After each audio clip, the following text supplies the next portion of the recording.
নিরঞ্জনের কয়েক ঘন্টার মধ্যে রামকৃষ্ণনগর শহর কালীবাড়ির পুকুর থেকে প্রতিমা তুলে পাড়ে রাখায় ক্ষোভ শহর জুড়ে। ভিন্নধর্মী লোক লাগিয়ে প্রতিমা তোলায় ধার্মিক ভাবাবেগে আঘাত আনার অভিযোগ পুকুর লিজ নেওয়া রঞ্জু চৌধুরীর উপর। রামকৃষ্ণনগরের সর্বজনীন কালীবাড়ির পুকুরে প্রতি বছরই প্রতিমা নিরঞ্জন হয়।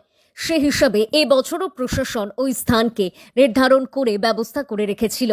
এবছর শহরের বারোয়ারি ও ব্যক্তিগত সব মিলিয়ে 12টি প্রতিমা নিরঞ্জন হয়েছে ওই পুকুরে। কিন্তু রাতে প্রতিমা নিরঞ্জন করা হলেও রাত পোহাতেই প্রতিমাগুলো জল থেকে তুলে পাড়ে এনে রেখে দেন পুকুরের তত্ত্বাবধানে থাকা এক ব্যক্তি।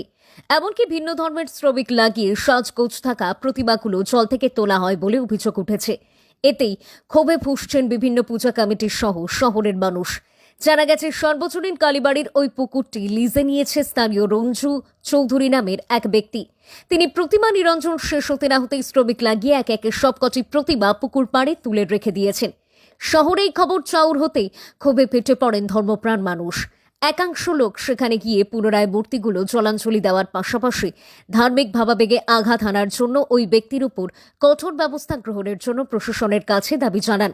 এ নিয়ে রামকৃষ্ণ মিশনের সভাপতি নির্মল রায় ও রামকৃষ্ণনগর সম্মিলিত সাংস্কৃতিক মঞ্চের সভাপতি মৃগাঙ্ক দত্ত চৌধুরী তীব্র প্রতিক্রিয়া ব্যক্ত করেছেন। রামকৃষ্ণনগর থেকে শ্যামল আচার্যের রিপোর্ট, নিউজ অবিকল। নমস্কার, শুভ বিজয়া। এবারে মূর্তি বিসর্জনের পরে একটা বেদনাদায়ক ঘটনা ঘটে গেল। পঞ্চায়েত পুকুর যেটা আছে বিবেকানন্দ পল্লীতে, যেটা বর্তমানে মিউনিসিপ্যালিটি পুকুরই বলা চলে, সেখানে সবসময় বিসর্জনা হয়ে আসছে দীর্ঘদিন যাবৎ, অন্ততপক্ষে 6 দশক ধরে। এবারে মূর্তি বিসর্জনার যেখানে আমরাও করি, চিরাচরিত পথায় করে আসছি বহু যুগ ধরে, মূর্তি বিসর্জনার কত হবে, 8 ঘন্টা হবে, 7-8 ঘন্টা হবে, রাত্রে 11:30 অবধি মূর্তি বিসর্জন হয়েছে, দেখেছি আমার বাড়ির সামনে। তো এখানে সকালবেলা উঠেই দেখা গেল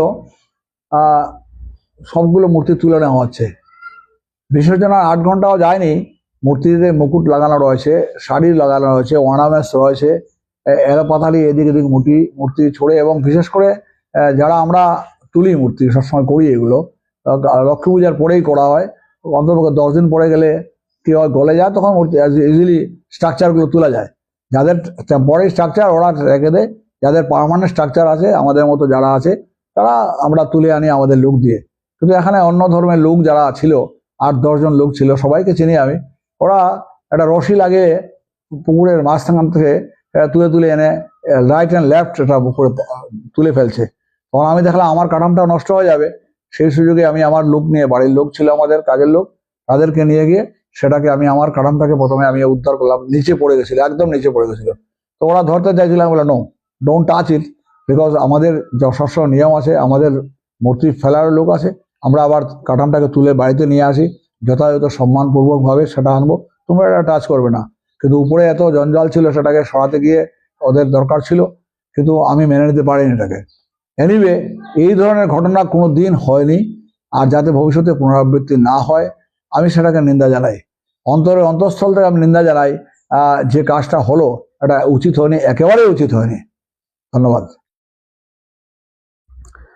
আমি শুনেছি আমাদের এখানে আমরা যেখানে দুর্গা প্রতিমা বিসর্জন করি, সেই বিসর্জনের পুকুরে বিসর্জন করার প্রায় 6-7 ঘন্টা পরেই নাকি এই মূর্তিগুলোকে কে বা কারা ভিন ধর্মের মানুষকে দিয়ে দড়ি বেঁধে বিশ্রীভাবে এই মূর্তিগুলোকে পাড়ে উঠানো হয়েছে, যেখানে আমরা আজকে প্রথম থেকে দেখে এসেছি যে এই পুকুরে সবাই আমরা মূর্তি বিসর্জন করি। আমি আমাদের আশ্রমে, রামকৃষ্ণ সেবাশ্রম সঙ্গে আমরা 15-16 বছর ধরে আমরা পুজো করছি এবং এইখানেই আমরা মূর্তি বিসর্জন করছি। আজ পর্যন্ত এরকম নিন্দনীয় কাজ এবং ঘৃণ্য কাজ আর কখনো হয়নি, যার জন্য আমি এর তীব্র প্রতিবাদ জানাচ্ছি, ধিক্কার জানাচ্ছি।